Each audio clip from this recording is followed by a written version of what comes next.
Добре дојдовте во Зебра. Осудуван и поддржуван, проектот Скопје 2014 полека влегува во својата завршна фаза. Интензитетот на работата врз него и натаму останува силна и покрај најавите на новиот центарски градоначалник за мораториум, односно прекин на работата и најави за референдум. Токму затоа оваа недела ја отвораме дебатата на тема каква е иднината на проектот Скопје 2014. Дебатата што во средата жестоко ја почнавме од ова студио, денеска ќе ја продолжиме со двајца еминентни интелектуалци од нашата јавност. Искра Гешовска, председателка на Јадро, на Асоциацијата на независната културна сцена и на Контрапункт, и познатиот архитект Вангел Божиновски. Добре дојдовте во Зебра. Вангел, кога се валоризира уметничката архитектонска вредност на Скопје 2014, може ли тоа да се прави сега веднаш или може би потребна известна временска дистанца за да се оцени каква вредност има овој проект? Што мислите вие? Вообичаено во уметностите, како што е архитектурата, кога ќе се заврши делото, тогаш се прави валоризација. Иако можно е парцијално на определени целости што се завршени да се направи и сега валоризација. Друго може да се прави валоризација на поставката, како тоа е донесено, дали се почитувани прописите за тоа да се донесе, тоа може веднаш да се направи, така да зависи за што сакате да зборуваме. Има еден парадокс кој што го спомнавте и во една претходна прилика, дека кога домот на офицерите се градел во Скопје, тој бил прилично омразен од локалното население, а потоа кога бил срушен, со носталгија и воздушки се сеќавале на него. Во таа смисла таа е функцијата на, видите, архитектурата е нешто што се живее. Дури може да се каже дека навистина мал процент, но тој значаен процент преку кој се валоризира воопшто историски архитектурата се уметнички дела кои во кои што се живее и се работи. Значи тоа е дел од животот, без архитектура нема цивилизација. Затоа честопати, не е само јас го кажав заради тоа што станува збор токму за Скопје, примерот со домот на офицерите, но и во други средини го има тоа. Постојат вредности кои денес се проучуваат од страна на студентите и од другите структури на професијата кои во мигот кога биле изградени сакале луѓето, граѓаните да ги срушат. Значи тоа мислам дека и кај на себе се појавуваат такви идеи, така да не е ништо невообичаено. Напротив, мислам дека добро и после тоа времето апсолутно ќе си каже што всушност е вредност. И таа вредност ќе остане. Искрен, некако кога зборуваме и кога ќе се спомне во јавноста Скопје 2014, имам впечаток дека целиот проект некако се генерализира. Или мора да го мразите Скопје 2014 или да ви се допаѓа 2014. Има ли сегменти, иако самиот проект е составен од нормално различни делови, кои што се и по својата структура и суштина и намена сосема различни, има ли делови од Скопје 2014 за кои што сметате дека можеби ќе ги вратат вложените средства, значи со текот на времето ќе ја добијат и својата уметничка вредност? Или не? Ви го разбирам прашањето, тоа е важно прашање. За жал немам доволно експертиза за да можам да предвидам кои од тие објекти ќе можат да бидат прифатливи и доследни на она што се представува и се најавува како дивна функција. Од една причина не можам тоа да го во овој миг да го предвидам. Тоа е затоа што овој проект внесе една огромна политичка, идеолошка, естетска, историска конфузија. Така што толку многу има фрагментација во перцепцијата на самиот проект, идентитетска би рекла фрагментација, на страна од овие другиве што ги наброев, а кои што се всушност дел од корпусот на еден идентитет, што тешко можам во мигов да предвидам дека, да речеме, театарот со својата репертоарна политика ќе се исплати и ќе ги врати тие, рече се, 40 милиони евра. И токму тоа ми е поентата. Сметам дека Скопје 2014 проектот чисто навистина автор не го знаеме, само го предпоставуваме, таа некоја фигура таму некаде што постои. Зборам за целиот концепт, инаку поединечните автори ги знаеме. Е проект кој што направи упат во идејата за културно наследство, во идејата за живата култура, што треба да значи жива култура, и направи, ми се чини, најголем упат во идејата за тоа што треба да биде современа актуелна културна политика и културна практика. Значи, преку овој проект ние свативме одеднаш, и тоа за мене е шокантно, дека ние всушност немаме културни политики, имаме една фасадна култура, една, како би рекла, декларативна, декоративна култура, значи кон тоа се стремиме, а не кон создавање на современи културни практики, бидејќи она што се случува, оспоменучувањето на историјата е дефинитивно нешто што не соодветствува на овој век, на културните практики на овој век. И имаме идеја за, односно, читање на културата кое што е дефинитивно ретроградно, непродуктивно и кое што не отвара простор, ама баш никаков простор за некакво поинакво критичко промислување на светот и на општеството. Се согласувате дека споменучувањето не е примерно како уметност за 21 век и дека ова е обид за идентитетски инженеринг? Не. Значи, во мал дел се согласувам со почитуваната Гешовска.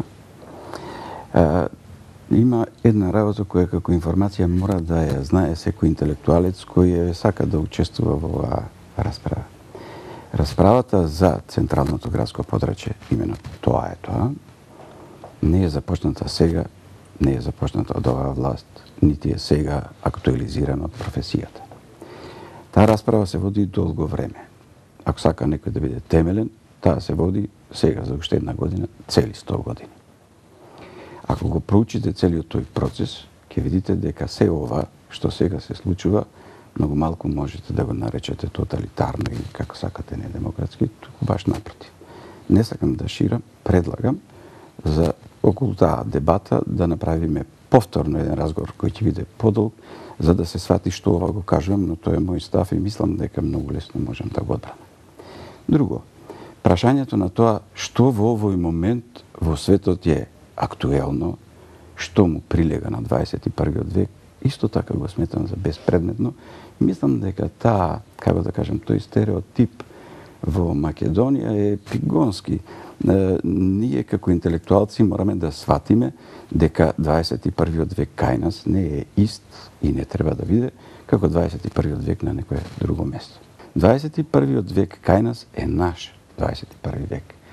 Тоа што ние ќе го направиме во 21 век, тоа се однесува на следот, низот на нашата култура, да видиме што досега не сме направиле, а ние неопходно да направиме, во миговите кога конечно ние сме своји на своето, немаме туѓа власт, имаме своја власт.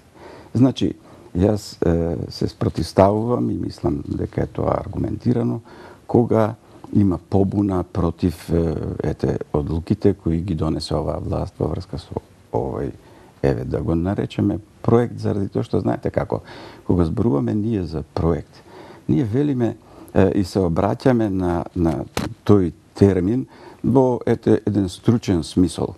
Овој проект е фактички проект на македонскиот народ, кој започнува како желба на македонскиот народ да се оствари оваа работа и која трае активно некаде од 1993 година. Значи, множество луѓе влегле без диктатура, без, да речеме, поддршка на некој проект во рамките на нашите академски структури, туку директно народот почнал да го истражува се ова. И ова е резултат кој една партија на власт го прифатила и кој еден образовен систем го има прифатено. Конфликтот кој се случува на тоа ниво, околу така нареченото идентитетско ниво, е на генерациите кои не припаѓаат на сегашен образовен систем, туку припаѓаат на еден образовен систем кој што сме го надминале. Јас би сакала само да реплицирам со целата моја должна почет и кон вашата експертиза и кон вашите трудови. Значи, велите, ова е волјата парафразирам сега, ова е волјата на еден 21 век во одредено милје. Обштествено, историско. Јас апсолутно не можам се согласам. Чија волја е тоа? Мислам, дали некој ќе ми каже чија волја е тоа? Кои се тие луѓе кои што 100 години или од 1993 како што велите го промислувале и го создале сето ова кое што нас би требало да ни редефинира историјата, да ни укаже всушност на пропуштените историски соништа. Втора работа, значи апсолутно не се согласувам дека е демократски, дека изразува волјата на народот. Не, тоа е волјата на одредена група луѓе кои што во моментот ја имаат моќта и луѓето кои што се околу нив. Каква е нивната експертиза, тоа не знам, бидејќи до сега во тајновитост се држаа сите луѓе кои што речиси во тајновитост. Значи, говорите за епигонство. Знаете како, јас мислам дека овој проект е парадигма за епигонството и ви благодарам за ова, тоа и го пишува во еден текст. Мислам, ова е проект парадигма за епигонството. Може би некој ќе рече дека е тоа и аспект од постмодерната култура, земено еклектицизам, некако земено од овде, од онде, од ваму, од таму. Јас навистина сметам дека може ни позавиди и Дерида и сите, мислам како е успеано сето ова да се склопи и сите овие лепенки да се стават наоколу и ние да велиме дека тоа не е епигонство. Мислам да, Гоце Делчев, не знам, тоа се нашите историски личности, но јас зборувам за нешто сосема друго. Погледнете ги архитектите, погледнете ги, мислам, сите објекти, на што личи на Министерство за надворешни работи или што и да е. Сега да не навлегуваме во поединечните, тоа бара голема дебата. Го спомнавте образованието. Исклучително важна тема и мислам дека она што ни се случува, не само во однос на проектот Скопје 2014, туку генерално во земјата е резултат на многу лошиот модел образовен и на многу ниското ниво на образование. Се повеќе се оди на тоа, особено со воведувањето на болонскиот систем, кој што е лагоден и за професорите и за студентите, се повеќе се оди на тоа да се создаде некритичка, недиалошка, поданичка личност, која што е апсолутно нефункционална, ако сакате од Аристотеловите дефиниции па навака, нефункционална во една прогресивна историска рамка.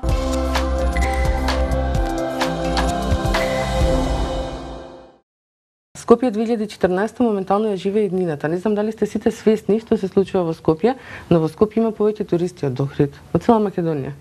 Лани во Скопје имаше 350.000 туристи. По €1 да имат сите оставено, сите јаделе во ресторан, сите биле по продавници, сите спијат во хотел. Значи веќе Скопје 2014 се исплаќа. Министерството за надворешни работи, кое што чини колку што чини, изградено под изговор дека ќе се заштедат парите кои што Министерството сега ги троши на кирија. Да. Доколку пресметате и ги споредите цената со која што се уште се гради оваа зграда, не е довршена, нели, иако е пуштена во функција. Вработените таму ќе треба да седат до 2151 година, за да им се исплати ова што само до сега е потрошено. Која има граница на тој претаризам за овој проект конкретно? Значи, пошто во еден момент беа поставени толку многу, дури имаше и постои на овие сајтовите за... Нормално е тоа, затоа што се многу работи наеднаш. Так. И сега тука храна да ни стават на нас многу, на трите маси, ќе не биде лошо. Така, ќе се навикнеме со време. Рингишпилот, например, лично мене локацијата не ми се допаѓа. Ама јас видов деца на тој рингишпил, среќни. Штокхолмски синдром, со друг збор.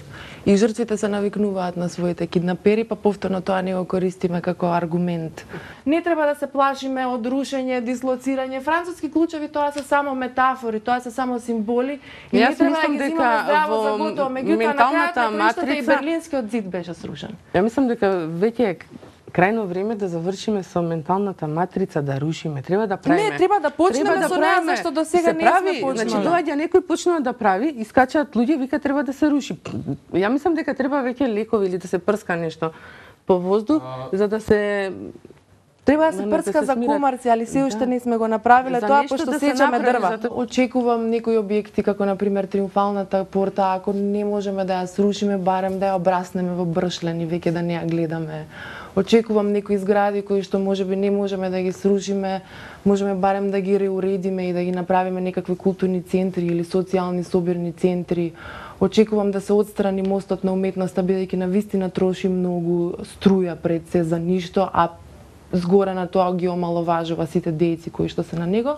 Германците имаат поплаки кон нас, тука, поготово за Скопје, затоа што сакаат да дојдат големи туристи, немаме капацитет. Ја мислам дека треба помалку повеќе да се изгради.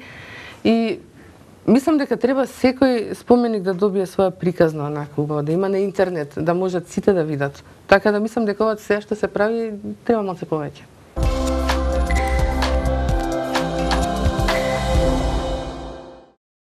Споменавте дека од кога ќе заврши проектот, значи тогаш како архитекти ќе го еволуирате целиот проект, значи сите негови вредности, мани, доблести така натаму. Зошто тоа се прави на крајот, а не се прави во текот на проектот, за да може нели навреме да се реагира доколку не знам сега од експертски аспект нешто не е добро поставено, не е адекватно решено и во целиот овој период во кој што се работи интензивно на Скопје 2014, вашите колеги архитекти, дури и од факултетот и останатите од вашата струка, толку малку ги гледавме со нивните лични мислења, независно дали се тие про или контра Скопје 2014. Да.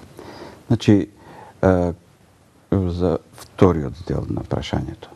Дали е почитувана една демократска процедура да се дискутира по проектот пред да биде предложен да се реализира? Значи, во системот на избор на проект има една демократска процедура без оглед на тоа дали сте вие во каков и да е систем тоталитарен или не, во професијата кај нас постои следно. Значи се објавува демократска институција конкурс. На тој конкурс се јавуваат различни мислења, значи тоа е една расправа. Различни мислења како да се реализира определено дело. Потоа се одбира една комисија која има задача да одбере одреден проект. Таа комисија дискутира меѓу себе и се расправа околу тоа кому што ќе додели. Значи, тоа е демократскиот институт. Во тој демократски институт, доколку речеме дека определен објект не е добар, а тоа кога ќе се заврши целата работа, сигурно и дека ќе излезе таква работа, тогаш потребно е да се види на кој начин и како дискутирале луѓето во комисијата при изборот. Не може да биде предоцна да се смени нешто тогаш, веќе во тој момент. Значи, ова се што се прави на крајот ќе биде одраз на тоа докаде стигнала нашата професија и што е реално нашата професија како производ на образовниот систем. Доста чести се критиките од Асоциацијата на архитектите, но Асоцијата на архитектите не може да се амнестира себе си, бидејќи со писмо по клуч се повикувани членови од таа асоциација, која асоциацијата ги одбира, па ги предлага, тоа е фактички репрезент на асоциацијата во комисијата и тоа е како еден пратеник, тоа значи асоциацијата учествувала во тоа, се согласила, например, еве, со еден од објектите кој почитуваната колешка го апострофира и тие го одбрале тоа. Значи, ова ќе биде одраз на тоа докаде ние со нашиот образовен систем сме стасале и што значи тој наш образовен систем и тогаш е назад се враќаме да видиме ако ние не сме задоволни од ова што сме го направиле, тогаш мораме назад да се вратиме за да видиме како ние ги воспитуваме идните архитекти, ако ова што го правиме не чини. Има и еден друг аспект на кој што многу се повикуваме. Тоа е ќе дојдат накратко некои поканети странци архитекти. И тие вообичаено оно што излегува во јавноста, инаку јас имам други искуства, ги повторуваат зборовите на оние кои ги повикале. Тоа не е нешто кое што се... Па, еве тие што воглавном излегле да го критикуваат и така со подсмев да зборуваат за тоа, јас искрено мислам дека и тоа од нивна страна е несериозно, бидејќи ако сакаат да дадат своје мислење, тие би требало барем малку повеќе да се тука, малку подобро да погледаат, за да можат сериозно да пристапат кон таа работа. Јас само би сакала околу велите дека постои демократска процедура, дека се асоциацијата на архитектите повикани така натаму. Што е еве сега со кај јас повторно не можам да видам таа демократска процедура со последниот случај кој што рековме дека е значи се кажа дека ќе биде дел од проектот Скопје 2014, а тоа е објектот каде што е владата сега сместена. Значи, Асоциацијата на архитектите реагираше професорот Константиновски, реагира други, сепак референтни фигури во архитектурата, и покрај таквите реагираше граѓанскиот сектор. Значи, и покрај таквите реакции, за граѓанскиот сектор рич да не отвараме муабет, колку се есапи реакцијата на граѓанскиот сектор и на кој начин се манипулира со неза, тоа е друга голема тема. Значи, еве, постоја реакции, застана и самиот автор на крајот, кој што претходно не сакаше да дава изјави, но на крајот застана пред некоја недела и рече јас ова не сакам да се прави, односно сега парафразирам, да се менува. Каде е таа А владата и покрај сето тоа арогантно, агресивно, бестијално, насилно, значи според мен ова е насилие пар екселанс, реши да го менува тој еминентен објект. Според мене, за сега може да разговараме, но еминентен, парадигматичен објект на модерната. Јас навистина не можам да ги согледам демократските процедури, а во однос на ова што велите коментарите од некои референтни експерти од надвор. Знаете како јас го слушав Норман Фостер, сите знаеме кој е Норман Фостер, па мислам дека и оние смешни куполи врз нашето собрание се некаков обид за имитација на куполата на Бундестагот, за кој што тој беше номиниран и за Нобелова награда. И бев многу засрамена кога го слушав. Сепак Норман Фостер мислам дека не е засегнат кој е на власт во Македонија, туку едноставно го видел. Јас бев во Берлин и присуствував на негово предавање. Значи, и се засрамив, се шокирав, затоа што тој го видел спотот, тоа беше 2010 декември месец, значи тој го видел спотот, најавата, и го зема за пример тој спот, за многу лош пример на употреба на историското наследство, на употреба на постмодерните аспекти во архитектурата и на можна злоупотреба, иако тој се огради, на можна злоупотреба финансиска. Не би го дискредитирала така лесно мислењето на странските експерти, еве, барем на овие двајца кои што ви ги наведов, а кои што и мислам дека е просто непримерно да се дискредитираат, да се дискредитира погледот на другиот на крајот на криштата. Како ние ќе се дефинираме себе без погледот на другиот? Погледот на другиот мора да се согласиме дека е доста проблематичен, а наше е да се замислиме над сето тоа. Се додека, знаете како вика Емил Сиоран, тешко е да се владее, а да не се направи злостор, но барем мора да се признае неправдата и да се признае неправдата владетелот што ја прави и да се признае дека тој најчесто влегува во морален калабалак.